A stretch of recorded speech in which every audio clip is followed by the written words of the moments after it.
Hörmətli izləyicilər, görmüş olduğunuz kimi biz hal-hazırda Yenik Günəşli qəsəbəsindəyik və burada düz yol kənarında belə qanunsuz bir obyektin tikintisinə başlanılır.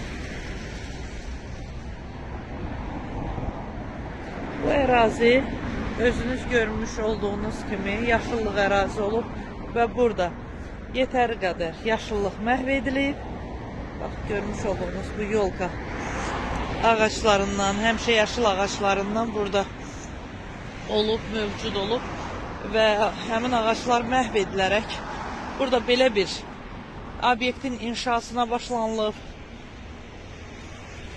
və günün günorta çağı nə icra hakimiyyəti, nə memarlıq şöbəsi, nə əmlak komitəsi bu məsələyə heç bir reaksiya bildirmir.